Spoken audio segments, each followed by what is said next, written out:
This is Professional Launch with Ricot Aladin, positively connecting the less connected, bridging gaps, and building futures in the community. Professional Launch with Ricot Aladin. Hello, professionals. My name is Ricot Aladin, and I am the founder of Professional Launch and the host of the Professional Launch Show here on WDOI. Today, we are honored to have to welcome back on the show the president of MSUM, President Downs, is here in the studio for a conversation. And so, sir, since the last time we met, can you tell us what's changed and what's new, what you are working on with the school? Sure. Thanks for having us on, Rico. Sure. The reality is, for the past couple of years, we've been repositioning the university to actually have more visibility in the region. So that culmination of those efforts, which will be ongoing, is that this fall our freshman class grew by over 31%.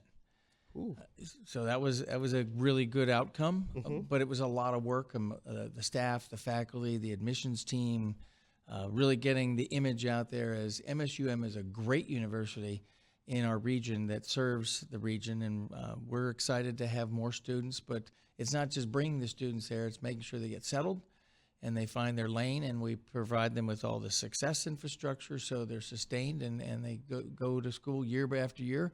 And in about 4 to 5 years, they graduate. That's the business we're in. Yeah. So when we last spoke, you talked about leadership through change. How has that perspective evolved over the past year or so? Well, I'm really fortunate to have a great leadership team. Yesterday we met. It's our administrative council, and then inside that administrative council, which is approximately 20 people, there's our cabinet that is the vice presidents that really run the different sectors of the university. Those teams are just full of outstanding people. And so the leadership models that we're using is, let's come up with ideas, let's know that we're going to strategically change, but let's figure out how to implement that change. So you can't have a great idea unless you implement it. So, but it's an evolution. So we have the idea of how we're going to improve enrollments. We've done that. We have ideas how we're going to continue to improve student success. And we have teams of people that are surrounding students to help them. So you have higher retention rates, and students are feeling like they belong to a community, because they do. It's a learning community, and it's a very supportive place where everyone feels like they belong. But you can't just have an idea and not talk about it and then implement it. It's an everyday event.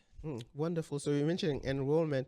This year, MSUM really stood out with enrollment. You guys had the school had a very good year in enrollment. Right. What can you attribute that success to? Well, it's creating the awareness of we're one of the best options in the whole region. We don't feel that we're second to anyone in what we do.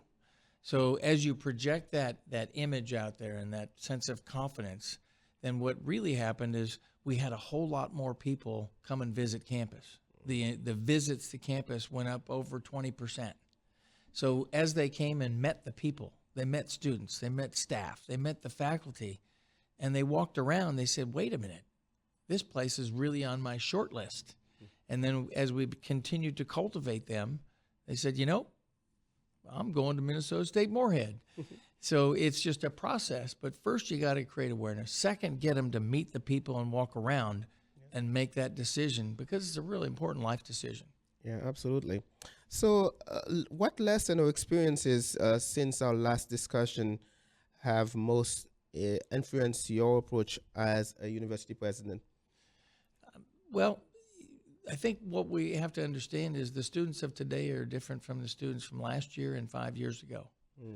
So we cannot assume that what we did this year is going to be perfect and sufficient for next year. We have to continuously evolve in our thinking and evolve in our practices, because our constituents, our students, our prospective students, they're evolving. For example, we've talked about COVID for a long time. Students now this year didn't want to talk about COVID. They wanted to talk about, let's get back in class, let's make new friends, let's get active on a campus, and let's look to the future, and it's bright. So their energy that they brought on campus was just phenomenal, and we're feeding off their energy, actually. That's wonderful, wonderful. So MSUM has continued to grow and adapt, after COVID. So what are some initiatives or projects you are most proud of since we last talked? Well, we're constantly looking, are there new degree programs that we need to put into place? So we have, looking at business analytics, cybersecurity. We're bachelor's and master's in project management, all the new degree programs that students are interested in. We're also just starting a new honors college. We announced it last spring, and as we evolve and develop the model, we're going to have more honors students, and those are the students that are the catalysts in the classroom. They drive the classroom, and they challenge everyone else in the classroom to work harder, to be a better learner. So that project officially starts next fall, but we already have like 40% of our undergraduate class that came in this year were honor students with a GPA of 3.75 or higher. Wow. So we're bringing in really accomplished students who say, I'm going to go take the next step in my academic journey at Moorhead. So that energy, we're just started a Institute of Applied Artificial Intelligence. Well, the reason why we're doing this is it's not going away. It's just like when the WWW, World Wide Web, Internet started. We have to learn to adapt and use it. So we're teaching students how to learn with AI, and the faculty are leading that conversation. And then we're also leaning into industry. How can we help industry utilize AI to the best of their abilities to advance their organization? So it's one of the biggest initiatives that we will do. We have an executive director that we hired. His name's Josh Reedy, and he's been in industry. He's been in higher education. He's a former CEO of a company that is right in the midst of all of AI. So we're going to do things for the community and for our students at the same time. Very ambitious, but we have to be ambitious and continue to carve out our niche, and it will change regularly. Wonderful, wonderful. When we met last time you came on the show, you talked about purpose-driven leadership and strategic direction. And as you are talking about all these initiatives, I can kind of sense that. What does purpose-driven leadership mean to you, and how do you see it shaping the culture at MSUM? So we need to know who we are. So we're a regional public university, and we serve a big footprint across several states.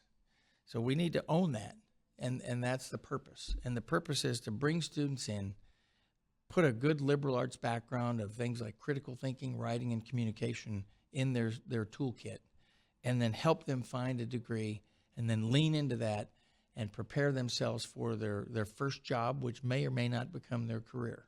And then also create infrastructure around them that says, we're going to give you as many skills and knowledge sets as we possibly can. We're also going to help you find your way forward as a learner, as well as a leader and an employee. So it's a very complex process, but that's the purpose of the institution like us. We're a regional public university. We're one of the top 20 regional public universities.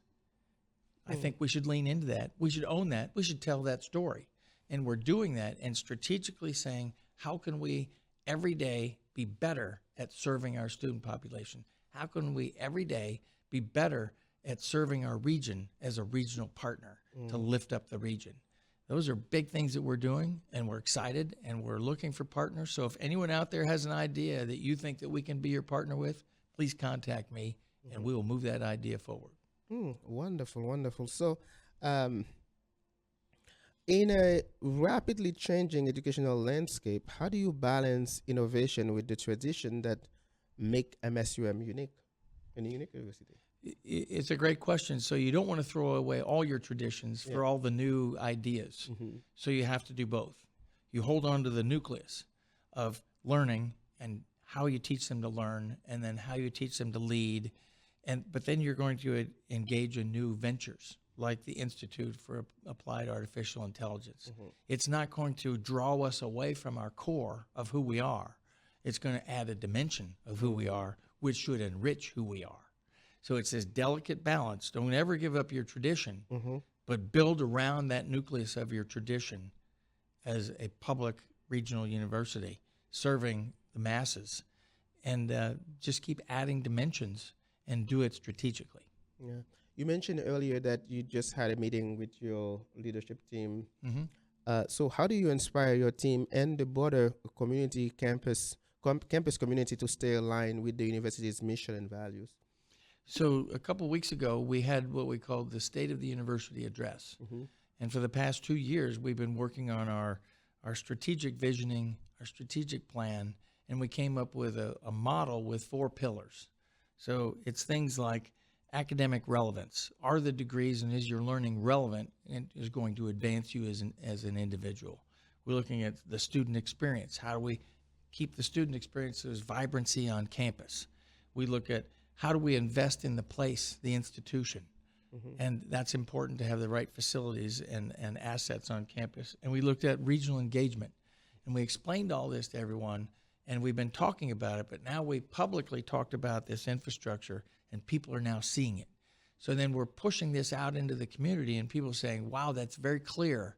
But the thing is, of all 4 pillars that I just mentioned, there will be hundreds of things that we do to make that pillar come alive. Yeah.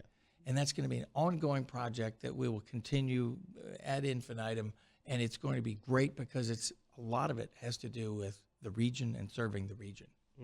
Wonderful. So you mentioned you look at the majors that you offer, and are they the right major for the students? And is this major going to help them? Did the university had to make any changes, saying, for instance, oh, maybe this major is not so, it's not really a good major, or that major we can offer it on a need-to basis or something like that? So, correct. You have to look at if there's a major, are there a sufficient number of students who want to subscribe to that major? And if there isn't enough students, then we have to reposition that major and maybe that department. Okay. And we've done that. So we have the right number of faculty for the different areas of study, but then we also have to be prepared to add faculty as we add a new area of study. So it's very fluid. And we can't just say, well, we've always had this, therefore we're going to keep it. So we had one program that had about a dozen students and had 5 full-time faculty. Well, those aren't good ratios. So we repositioned that area. So now it's a minor, and we have the right number of faculty, but they create the right number of credit hours that generates the revenue to justify sustaining that faculty. So it is a business model. Yeah. We have to be accountable. We have to balance our budgets. So we have to constantly pivot, maybe a few degrees, maybe 20 degrees. It varies case by case. Wonderful, wonderful. So how is MSUM continuing to build a campus culture that support inclusion and belonging? Right. You mentioned belonging. Student must feel to belong. Yeah. It's the psychology. When someone comes and visits, the visit I mentioned earlier, I want them to feel like they're welcome, and we assume and we find out within minutes they're ready, they're capable. Then it's just, okay, let's get you admitted, let's get you set, let's figure out all your financial aid, let's figure out where you're going to live, let's assign you to a major, and let's get you an advisor, because you are now a member of our learning community. Yeah. So as soon as you admit them, they're part of your learning community. The day they move in, they're part of your learning community. And once you put that psychology in their head, they realize, wait a minute, this is real. These are my people. This is my place. They're on my side. Yeah, we're here to help you. And that's how it works. Yeah. It's really the psychology of feeling like you belong and you have a place in a community. Wonderful, wonderful. We're going to take a short break here. When we come back, we will continue with the conversation. We'll be right back. We are back. Today, we are honored to have the president of MSUM here. President Down is here for another welcome back on the show for a conversation. And we are having a very nice conversation here.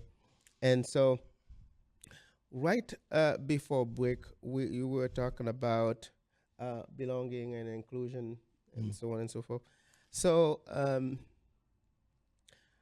I guess, how do you see any change from when you start as president to now when it comes to inclusion and belonging on campus? Do you see any change?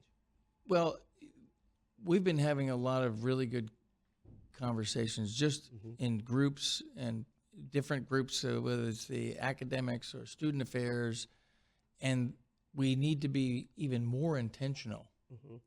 You know, you can assume that everyone understands something, how you feel, how you think, and that's okay. But the reality is, I think today sometimes it's just really good to be articulate and say what everyone may or may not be thinking. Yep. So when the premise of belonging, when I meet students and I meet like groups of new students, I will look at them and say, you've been admitted, you've now moved in, and you're here and you're going to class, you belong here. Yeah. Period. Whatever your history is, wherever you came from, you are now here and you're part of our community. And we are celebrating you as you're bringing all your world to us, and you're creating a diversity of thinking, for example, because you may have a different lived experience or a different philosophical framework. And that enriches us because we need to look at things from several degrees and several angles. And then that enriches the decision-making and the knowledge that we have on the table for all of us to be collective learners. Wonderful. I like that. So, earlier you mentioned technology a little bit. So how do you see technology shaping the student experience and academic delivery in the coming years? Well, sometimes there are big paradigm shifts in technology, and they've been happening maybe over time, but now they've become really obvious. Yeah. So the premise of artificial intelligence is a good example. But there are people that have been studying in this area called machine-based learning for 10, 20 years. So they've already been doing it, and they knew what it was, but now it's been reframed as artificial intelligence, this big bucket of content and knowledge and how do we run our society. So it's landed at pretty much the center of everybody's radar, because everywhere you look, everybody's talking about AI. So for us as a university, we have embraced that and said, well, let's us learn about it and then us learn how to use it appropriately. Because if I'm a student and I just go into artificial intelligence, whatever search engine it is, and I say, I need to answer this question with these factors, and it spits out a 2-page response, and I just simply turned that in as my answer to my essay, well, that's not you doing the work. Yeah. So what we're learning is you can use AI, but then take the baseline information that you get and actually shape it into the answer to a question that actually uses your brain and shapes it so you're actually answering the real question, the finite question. So how do you use that content? How do you shape that content into really addressing the question that you've been asked or you're asking yourself? That still requires the human brain and critical thinking. So we're not going to give up critical thinking and the human condition, but we're going to use this as a tool. So we're learning how to do that as we speak, and the students are learning it along with the faculty. So it's really kind of interesting. At times, the students might teach a faculty member how better to use AI. That's okay. Yes.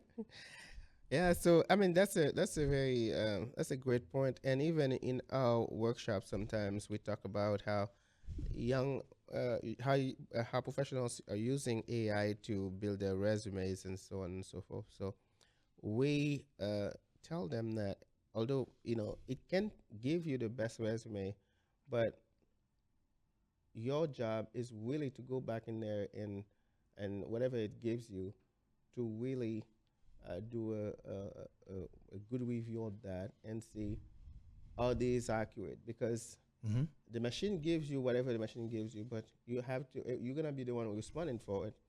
It has to be you. It must look like you, whatever you are presenting, whatever purpose you're gonna use that for. Right. It must look like you, and you must be able to answer a question about it. And so this is something that we talked about when we are having interview prep and job career prep and stuff. It has to have your flair. Yeah. It has to be authentic. Yeah. It can't be just a list of a bunch of things that really aren't put into context. Yep. Yep. So I learned about teaching and learning, and then I've learned about statistics, and I've learned about culture. I've learned about change management. But what have I done with that knowledge? Yeah. So you have to show this is what I know, and this is how I've applied it. Yeah. So how you've applied it and how it shapes you, that's what makes it you. Yes. You can't just have these generic lists of things. It doesn't really tell your story, and it doesn't represent you in an accurate way. Yeah. So AI information is good. It's very comprehensive, but you have to learn how to use it. Yeah, absolutely. So, what role do you think universities, I mean, in general, should play in helping students develop not just knowledge but adaptability, resilience in in their professional journey? So the premise of resilience is a big premise that we're also working with. So when we look at that area of student experience, it's that student success. But also, I think every person, if you grabbed a famous person out there and said, "Have you ever failed?" They will immediately admit, "Absolutely." How long do you have? Multiple times. Yes. How much time do you have? But the thing about resilience is, if you fail, which you will to some degree, you won't get that A or you won't get the B you thought you earned, then you have to ask yourself, well, what might I do better to then be better next time? Yeah. So that resilience is A, stand up, own what happened, don't blame someone else, but stand up and then ask for help. Go to your professor, go to your advisor and say, what might have I done differently to have a better outcome? And then next time, try that. Yeah. So you will evolve into the person that you hope to be, but it's going to take some failures. It's going to take some adjustments. It's going to take you doing a little bit extra work, because very rarely do you have the perfect fastball your first pitch in the game. At least I never have. You got to warm up. You got to lean into it a little bit. And suddenly you're in a groove and you're actually functioning at a high level with a high level of confidence, because of all the experiences, including some of the failures that you've had in your lifetime. Yeah.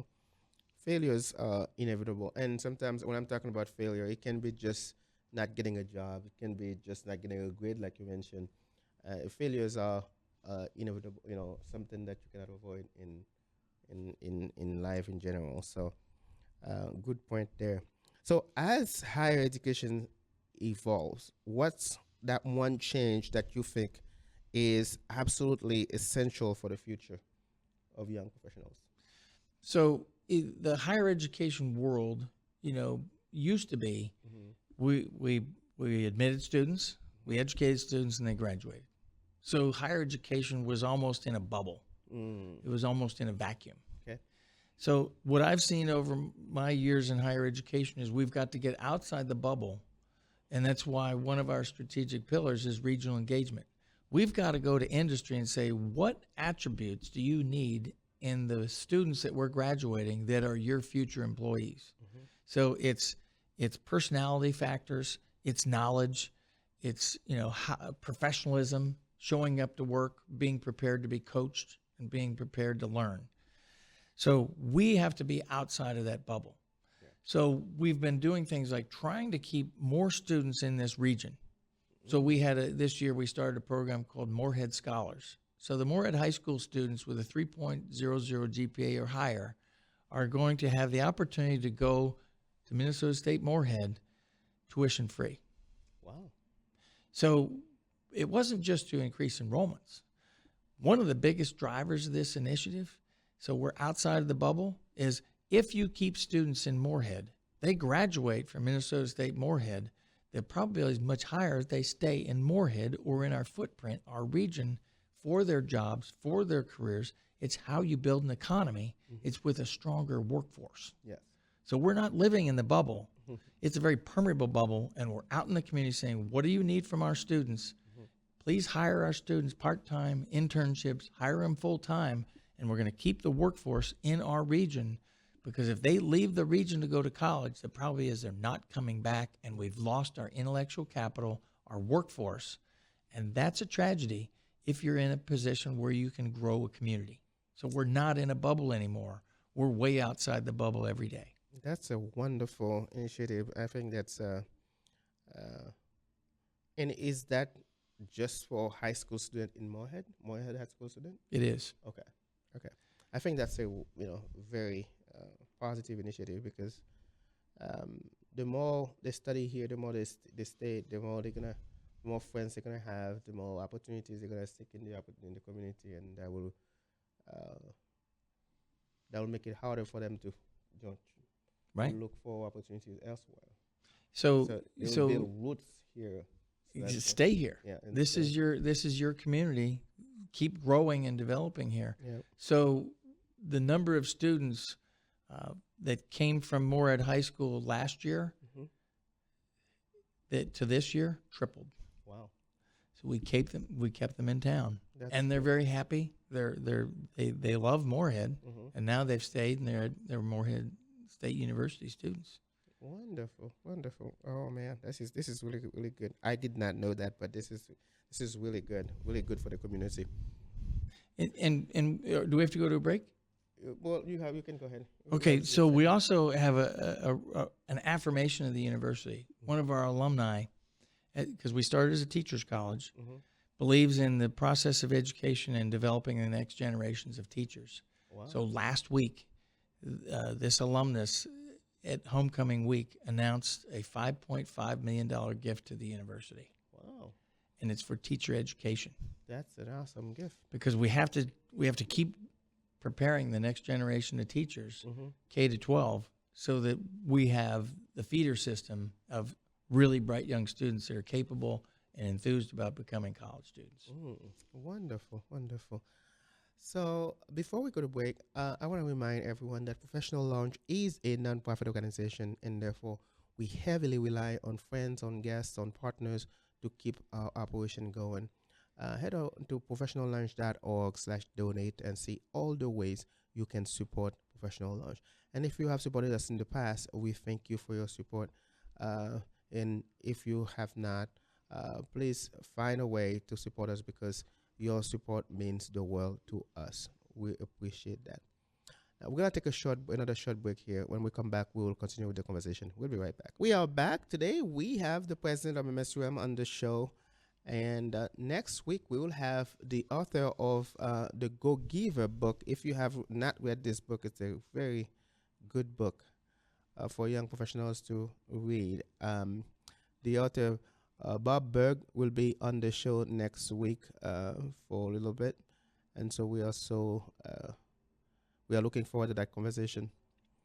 And I want to remind everyone that Professional Lunch, President Down, I don't know if I mentioned this to you, but what we're trying to build with Professional Lunch is creating a mentoring platform for young professionals to find mentors to connect with. And even if the person was studying Latin, I want to have somebody on there that they can connect with to learn how they can use that, to launch their careers. So this is the premise of all of what we are doing with the organization. We have the podcast, we have the organization, we are working on the platform, and our goal is to make it so that if MSUM or M State or NDSU the students say, oh man, I wish I could connect to someone and talk about this or that major, and how can I use it to launch my career, they can have that resource, that opportunity. That's my goal. My vision is to create that platform, make sure that every possible career path that is out there, a student can go on the platform and find someone that is in that career and connect with them to learn what are some of the things, what are some of the steps they can take to launch their careers while they are in college, so that they're not finding out about those opportunities after they are done with college. So that's my goal. That's my vision for Professional Launch. And right before break, I was making the call to action to support there. It's creating that. I want people who are listening to the show to think about who they wish would be, can they be someone they needed when they were trying to find a career path, right? So that's the thing, the question to ask yourself. Who can you be someone that you needed when you were younger, looking, in college? Right. So as a mentor, someone that can say, that can at least show the ropes, give you some advice, help you understand the opportunities that exist in the path that you are taking as a young professional. Because sometimes when we start college, we don't know it all. We don't, we don't know all there is out there. And so can you be that someone for young professionals, for a student in college right now? So this is what we are trying to do with Professional Launch, and to make that resource available to those who are launching. Simply because I have so many great folks who have contributed to my journey, and if I'm doing this today, it's because of them, of their support, their investment in me. And so, and I know there are many other folks out there who would want to be that person for young professionals. And by creating that platform, it simply facilitated that for them to live a little bit of their legacy, to shape the future of the workforce a little bit, and also to give back to the community. And I think that's a wonderful vision to have, because when you create an opportunity for others to serve, I think that goes a long way. We talked about mentorship before, and have you had mentors in your life? And if you have, how have they influenced you? Absolutely. I think mentors are out there, and I think our world has evolved to the point where a lot of people call it the coaching model. There's a slight difference between coaching and mentoring. I think there's a lot of resources out there right now, more than when I was in my 20s. You can look on LinkedIn, you can find people, and then maybe click on them and say, I'd like to connect with you, and then send them an email and say, is it possible for us to talk? So then you maybe engage in the person in some sort of professional development relationship. If you really develop a relationship almost like they are your mentor, then that means that both people see value to the relationship. So at first, I think it starts as coaching. Can you help me find out how to get into a doctoral program? So I had a mentor as a graduate student. I said, I want to get my doctorate now. I've changed my mind. I was only going to get a master's. So what do I need to do? And this person told me. And he was my doctoral school mentor. And then I got into graduate school for my PhD, and then my advisor became my mentor. So I think you have different mentors throughout your life, and they have kind of a lifespan. Yeah. And the relationship's always there. I can still call my graduate advisor, but it's a different relationship now because, I've been a professor and now I'm a university president. But still, I sometimes seek his advice. What do you think? Yeah. Someone I value. Usually, some of the mentoring relationships are not labeled as such, but when you hear about the description of such relationship, you can tell the mentoring aspect of it. Sometimes even if you were if you're still connecting with let's say your advisor from college right now, right?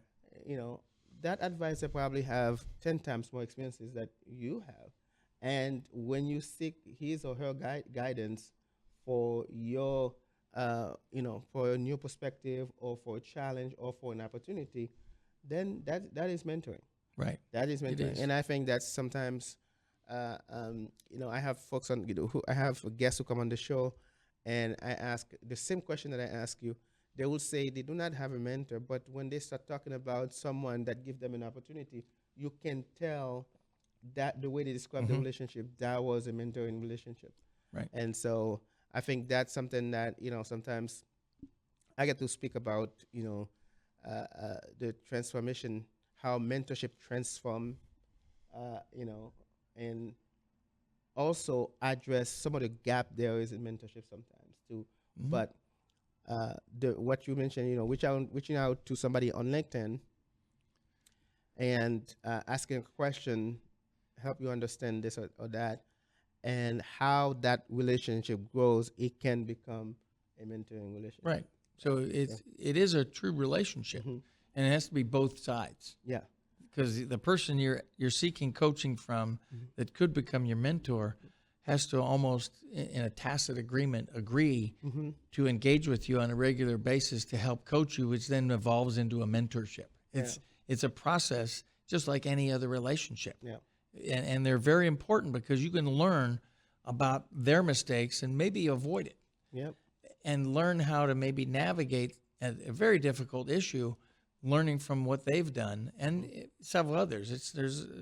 I've had several people that have added to who I am, and collectively, it helps me become who I am. Yeah. And I thank those people periodically. Yeah. I call them up and say, "Hey, thanks for helping me with that.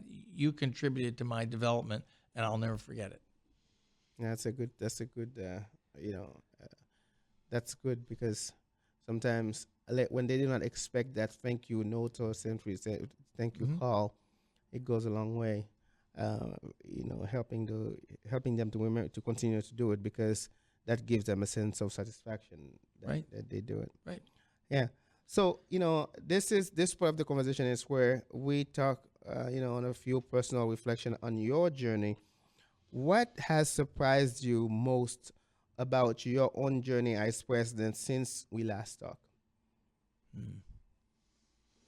And I think the changes just socially, we're all trying to navigate and figure out how do we fit. Our society is in a transition of how we're operating and how we see the world, and that's what happens in society. But we have to constantly lean into it and talk more because I want to be intentional about what we're doing as educators. Yeah. So it's what we're commissioned to do as people that are educators and educational leaders. And what I think it's doing is we're relying more on each other. For example, in Moorhead, we see the greatest potential for the city of Moorhead to grow, but intentionally. So as opportunities come up, we've developed an outstanding relationship with the city of Moorhead, the mayor, Shelley Carlson, the city manager, Dan Molly. We've developed an excellent relationship with the superintendent of public schools and Brandon Lunak. So the three of us are vested partners in the intentional growth of our community. That's wonderful. So because we don't have enough resources, any one of us, to do all the things that we want to do collectively. Yeah. So we're leaning into projects. Together you can make it happen. So I think that's one thing that we're seeing right now is no one institution can sufficiently meet all its goals and objectives.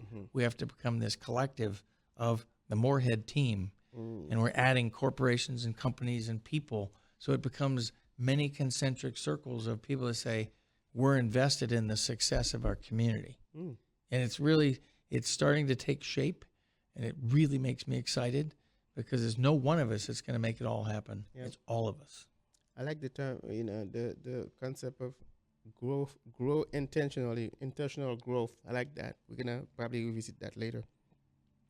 That's a great model you have there, connect with the mayor and the superintendent. Maybe that's something that other cities can copy at some point. I've make great things happen too. I've used it other places. That's good. And at first, the looks I got were very quizzical. It's like, what'd you just say? You know the look. Yeah. And then over time, they realized, well, wait a minute. I think that might work because collectively we can do a lot. Yeah. It's fun. Yeah. All right, we're going to take another break here. When we come back, we'll continue with the conversation. We'll be right back. We are back. Today we have the president of MSUM here, President Downs, is here in the studio for a professional launch. So we were talking about, growth before the break and really reflection on your own journey as president. What's one leadership lesson that has become even more meaningful to you recently? That's a big question. What leadership lesson? Yeah. Well, earlier, you brought up the premise of resilience. So it's not something that's just applicable to younger generations. We have to be resilient as leaders to figure out what's the way forward. Because at first, when you present an idea, even when I present an idea, maybe to the chancellor of the system, he might say, I'm not sure that's going to work. Yeah. Oh, well, that's not the answer I wanted, right?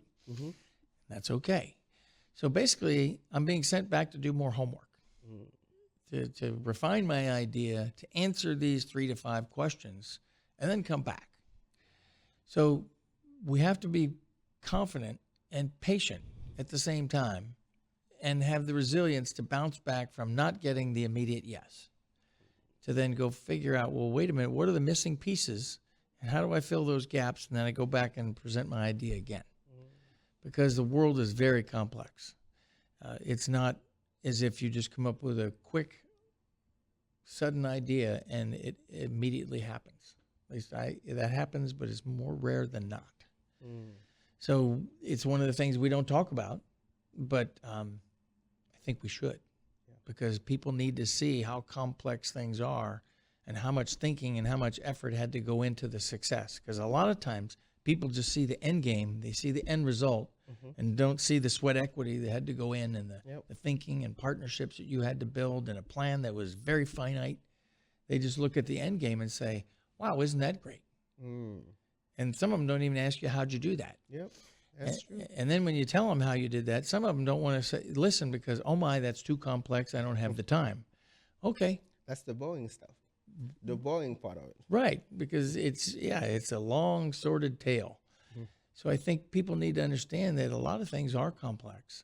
And if you really want to learn how to do it or how you might apply part of it, you really need to have patience to go and learn. So if you could give your first day as president self one piece of advice, what would it be? For my first day. Yeah. So your first day as president, if you could give your, that professional that worked the first day of as president, if you could give that person one piece of advice, what would it be? I think the first day you're setting the first impression. So I think the first day is it's critical to talk to as many people as you can, and to thank them for giving you the faith of giving you this opportunity. Wow. President Down, thank you so much for being on the show today. I appreciate you taking the time to come and visit with me and for a conversation. Hopefully we'll stay in touch and talk more about, what I'm doing, and hopefully there can be some collaboration there, because like you said, no one can do it alone, but together as a collective, we can do a lot more. Yep, I'm happy to come back. Wonderful. Now, this is the part that I tell you, it's up to you to make today a great day. Have a great day.